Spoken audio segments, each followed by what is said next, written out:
Good morning, Dubai. It is Tuesday. It is the end of May. Thank you so much for finding the Lovin Dubai Show podcast. If you like the show, please hit that subscribe button. We really appreciate your listens. Big stories today, of course. June 1 is the beginning of corporate tax in Dubai, so we dug deep into that. And also, Dubai resident shows major gratitude for Emirates Airlines, and rightfully so. You're not, Simran. No, I'm not. It's so cheesy. So Simran's not here today, so I was during the show. Thank you for having me, everyone. Yeah, and actually what I liked when we talked about the Emirates story, we kind of talked about do you give feedback to customer service and is it constructive? And usually we kind of do it when we're pretty Unhappy. Cross about some stuff. It's so rare that people actually shout out customer service for being good. Yeah, and Donna just showed gratitude in such an amazing way, so stay tuned to figure out what she did, why she did it, and the amount of love that came out of it. Good morning, Dubai. Welcome back to the Lovin Dubai Show, where we go through the top trending stories that everyone in Dubai is talking about. Of course, especially if you are a big business owner, we're talking about the new tax rules which come into effect tomorrow. And also, traveler shares gratitude for Emirates. Is it Pofak or Pofaki, Dubai's crown prince, is gramming about all those nostalgic treats that we grew up with? And also, Paw Patrol are coming very, very soon. Which leads us down memory lane. We're talking kid stuff, we're talking adult stuff, and I'm feeling like, are we nostalgic? Mm-hmm. Are we adults? Yeah. I don't know where I sit on that spectrum. You know what I mean? Are we reminiscing or are we in shock? You know, the word tax just throws a ringer in there. Which got us thinking about what we were like growing up, what we're like now. Do we even understand what tax is? And when was the moment we feel like we hit adulthood? And have you hit adulthood? I definitely have not. Do you not think? No, I don't think so, and I don't think I ever will. I think it's just like a personality disorder with me where I'm not gonna grow up. Do you not think there's have you had slight behavioral changes since you're in your teens? Do you act a little bit differently now, even in the workplace, than you might have acted in school? Not at all. I'm still just as loud. I still snack instead of having proper meals, but I do the bed, you know? I do my own laundry. So those things happen. Yeah! But are you an adult? Does that qualify as you being an adult? You know, they have that thing, it's even people, what age are you? Can you tell us what age are you? And if you feel like an adult. Because sometimes they say I'm mid-30s? Mm-hmm. People in our office are mid-20s. When do you actually feel like you're smashing as an adult? Do you feel like you're an adult? I feel like I've changed massively. But what qualifies? But I don't feel like I'm bossing adulthood at all. Because I think bossing adulthood would understanding, taxes and pensions and mortgages. Yeah. And knowing a month in advance when, my insurance payment is coming up. Oh yeah. That would if I knew that, mm-hmm. I'd feel and if I paid in advance rather than 3 reminders from Etisalat every month, and they turned off my home internet. No, but those are growing pains, at some point. I'm mid-30s. I'm in my mid-30s. I don't know, think of it as stretch marks, but in real life, when you grow too fast and then all of a sudden you have stretch marks. These situations are stretch marks. I don't want stretch marks.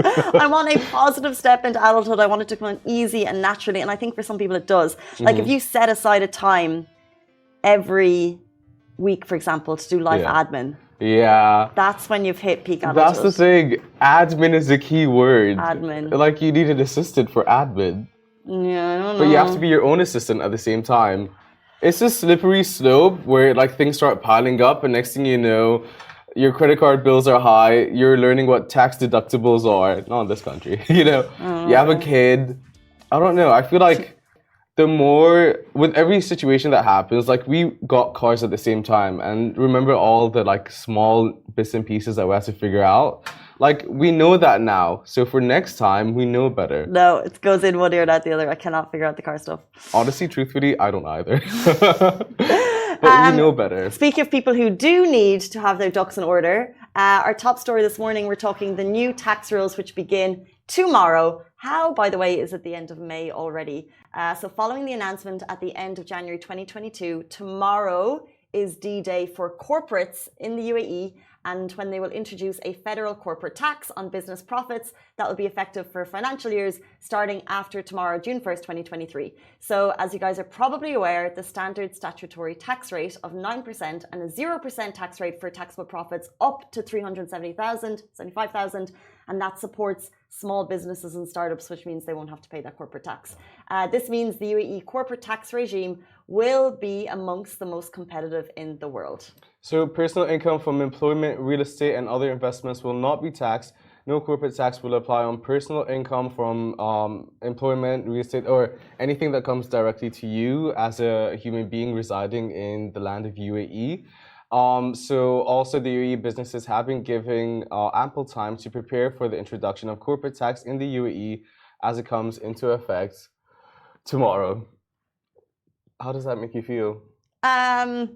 As I said, I don't need to have my ducks in order, as I'm not a corporate business owner. So therefore, but the thing is, I think like 10 years ago, if you asked people if they thought corporate tax would ever come in, the answer is probably no. And it's the same on a personal tax level. If we ask anyone if we think it's ever going to come in, the answer is probably no. But they have put that in place. Even though the rates at 9% still make us, as we said, the most competitive in the world, which is a boon for corporates. And let's just leave it at the corporate level would be my response. Let's just leave it there. You know what? We should stay out of it. You know, this seems like business stuff, not for us to deal with. But that terrifies me. Like, a lot of people do come here because it's a tax-free country. And I remember when the first broke out, people were initially scared until clarification came in that this it certainly would not. Exactly. Let's just pray that it stays that same way. Yeah, and it's not, it's just corporates who are making over 375K a year. And as Shahir said, they had ample time to plan it out, map it out, and it comes in tomorrow. So it should be smooth sailing. But speaking of smooth sailing, what about smooth flying? Oh, you are the segues. So a traveler shares gratitude for Emirates, the finest in the sky by Donna Gilbert. So Donna Gilbert, an Indian national residing in Dubai for over 15 years, explained her experience of how Emirates call center agent provided assistance for her family during a critical situation by arranging last-minute flight tickets, highlighting the agent's helpfulness and the airline's responsiveness in time of emergency. Donna dedicated her artwork to Emirates as a way to show her appreciation towards the airlines for going above and beyond, no pun intended, for their passengers. So you can see the artwork beside us if you're watching our full show on Facebook. She said, the Emirates airline is truly a savior for anyone who is in need. The resident went on to praise the airline some more by adding the service on the phone, the empathy shown by staff, which you just can't teach, the ease of execution, the list goes on. I am humbled. And then add FYI, if you need to call them, the Emirates toll-free call center is 600 555 555. Like you said, that is something that cannot be taught. Like, there must be something in the Emirates waters that just keeps the employees happy. Because I don't think I know one person that had an experience at Emirates that wasn't a positive one. And you don't find that with Ryanair or... Hold on. No offense. Like, yes, their ticket prices are amazing. Ryanair is a budget airline. They do exactly what they say on the tin. They get you from A to B online. They do not charge you an arm and a leg for it. And you get exactly what you pay for. You know what? How dare you? No offense and no shade. Massive Irish business. Is it Irish? I didn't realize. Yeah, Michael O'Leary Irish. No offense to Ryanair at all. I'm sure Ryan's doing a good job. But when it comes to Emirates, there's this level of like hospitality, shall I say Arab hospitality, that comes with its like all its employees, from the help center, from the flight attendants, from everyone working every single bit of the Emirates department of the airport. Like, it's unmatched. True. And can I just say shout out to Donna for this, because everyone in general I've always had positive experiences flying with Emirates. However, if you're in, and airline situations tend to be tense and dramatic. So if you're trying to get from A to B, there's a family situation, you don't know what to do.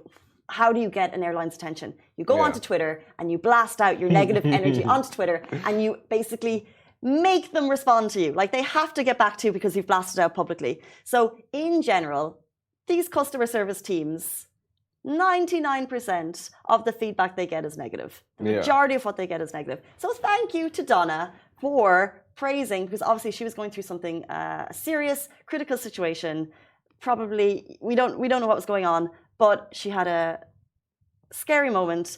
Team pulled through and she thanked them and she made them art. So massive shout out to her for praising the team, because in general all they get is negativity. So I think that's really great for her. You're so right. Yesterday I got a call from the service center that fixed my car up, and they're like from 1 to 5, and I was brutally honest with all the different questions they asked me. So 1 would be low, 5 would be high. Okay. You're so right, and you made me think again of what did you do? I was honest. Which was? Most of them were 1s and 2s. Now, if it had been a good experience, would you have taken the survey? Yeah, for sure. Like, no, for sure. Because, like, I want to say thank you in some way. I'm not artistic enough, anymore at least, to make an artwork. But I would want to show appreciation. And in the past, I have had good experiences with the service center. So I was thankful, and I had to say, thanks for helping me, thanks for answering my WhatsApps, but this wasn't the case this time, and I had to be brutally honest. No, I think honesty is okay, and customer services in general, like feedback is always good. Yeah. Constructive feedback is good. Yeah. But I think it's rare that people go above and beyond to say thank you. You know, Donna could easily have got off that flight, moved on with her life, and, you know, just remembered the tense family situation that she was going through, and kind of forgotten about the team that helped her at that very crucial moment. Yeah. So she, rather than that, she went out and she shouted out the team, which I think is amazing, and I think they'll be very happy to see her message. So it's nice that we were able to share it for her. So thank you for Simran for finding that story, and Donna, shout out to you for being an OG resident. We love your positive vibes. Moving on, quick question: is it Pofak or Pofaki? I say Pofak. Pofak or Pofaki? Guys at the back. Guys at the back. Pofak. Richie says Pofaki. Richie's wrong. Richie never speaks when the show's on. So the reason I ask this is because I'm not a Dubai kid. I didn't grow up here. So when His Highness the Crown Prince of Dubai shared Dubai Pofak, I said, "Hey Richie, what are these?" And he was like, "Oh yeah, Pofaki." But he showed me the picture, and it's on the picture that he grew up with. It said Emirates Pofaki.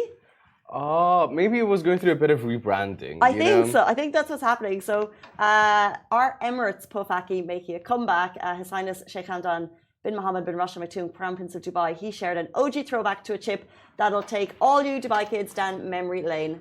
The incredible Pofak. Okay, so Mr. Pofak is one of the most reputed food brands that specializes in corn cheese chips. You can get the cheese Oman flavor. Back in the day, they were called Emirates Pofak, but the packages shared by His Highness Sheikh Hamdan look like it's called Dubai Pofak. There are layers to this. Okay, go on. Same with the flavoring, same with the different varieties that you can get. My siblings have it with Tabasco sauce. That's what he shared in his photo. You know, That's what he shared in his and photo. it's the exact same hot sauce. I'm not a fan of it, but I see the appeal. It's crunchy, it's soft, it melts in your mouth, but when you add the hot sauce, there's a layer. So it's a hot sauce with a falcon on it. So yeah, by the way, this is everyone on Facebook can see this, but Instagram you guys can't. That's why I'm showing it to you. So it's the Pofak with the hot sauce. Never tried it. Like I did, I'm not a fan of it. The like hot sauce at the bottom, it's not too great. Like I love hot sauce, and you know how much I love hot sauce. So much so that people in the office aren't allowed to touch my hot sauce. But some things I'm not a fan of. Everyone loves it though. Like I don't know one person besides me that doesn't enjoy it. And Pofak? With the hot sauce, both but of them. where do these Pofak come from? They look like chips Oman. I haven't seen that packaging before, but I know exactly what they taste like, and it is glorious, gorgeous. Have you not tried a single pack? No, I thought you were just saying it's not your thing. No. The chips is my thing, but with Tabasco sauce or hot sauce in general, not my thing. There's just something about them. They melt in your mouth and sort of. My mouth is watering. I'm having such a good time just thinking about it. Let's get some. You know what the thing is that His Highness is like famously healthy, right? And he always shares these coffees and like quite healthy foods. It's rare. He shared during Ramadan in the evening. Iftar, he shared this amazing kunafa. But we haven't seen a sweet treat from His Highness in quite some time. So I'm assuming that this is amazing. So I need to get some. And also, it's also a shout out for clearly local brands, which does a lot to support local business. So from that level, it's great too. And I grew up in Oman, but like we still have it. Like it's a GCC phenomenon. Like it's widely loved, it's widely spread, and everyone does have it with hot sauce as well. Like that's the insane part to me. I thought it was just an Oman thing. I thought it was just my siblings thing. But then to see the whole country would have the hot sauce, and now like the entire GCC basically does it, it's insane. And like, understandably why, but it's not my thing. Deep into this right now. Should we have a live mukbang with everyone gets their hot sauce and everyone gets their Dubai Pofaki? Yeah. I'm going to say Pofaki. It's the first time I heard it. Richard told me he called I don't know. I feel like we're going with the times. There's been a rebranding. Pofak will do for me. That's what I grew up with. Pofak. Okay. Speaking of jumping into our childhood. So Paw Patrol is coming. So summer is right around the corner. And we've got you sorted on the best way to kick it off. It's time for your kids to bring out the hero in them and help Ryder and his team of pups rescue Mayor Goodway and win the race. Oh yeah, so Paw Patrol are coming to Saudi Arena, Abu Dhabi from the 8th to 11th of June for an ultimate live adventure. If you have kids, you know that this news will blow their minds. They are so obsessed with the whole gang. So the mission to save Mayor Goodway and win the race cannot be completed without help from you and your little ones. You'll be asked to join the Paw Patrol cheer team, as well as help the pups search for clues in order to successfully complete the mission. Sounds like a blast. And unlike other live shows, you can prepare the kids to sing and dance all night long. So there will be tracks such as the Pop-Up Boogie to Paw Patrol on a Roll. Oh yeah, so you can grab your tickets at etihaddarena.ae, and you can also grab 15% discount if you grab 4 tickets from gold or silver. And guess what? What? Lovin Abu Dhabi are proud media partners with this event. Rightfully so, it does seem like an adventure of a lifetime. It's just that you know that kids love it so much. My nephew, he was in the office yesterday. His name is Billy. Super He's 4 adorable. years old, and like Paw Patrol is just his. Like he just like speaks Paw Patrol. You know what I mean? And like whenever it's a present, like I'm not his mom, so I don't know like the names. He needs Paw Patrol in his life. But yes, as you said, Lovin Abu Dhabi, proud media partner, and also shout out to Lovin Abu Dhabi because today is Mayar's birthday and she runs the page down there. Massive happy birthday to Mayar. So go follow Lovin Abu Dhabi and say happy birthday Mayar in the most recent post. How cute would that be? Follow Lovin Abu Dhabi specifically for my yard because she deserves it. There you go. 8:46. What a quick show. Right? Well, time flies when you're having fun. We should just wait this out. No, I'm joking. 8:46. We're back with you tomorrow morning, same time, same place. Thank you so much for being here. Shiger? Thank you. Bye, guys. Have a great day.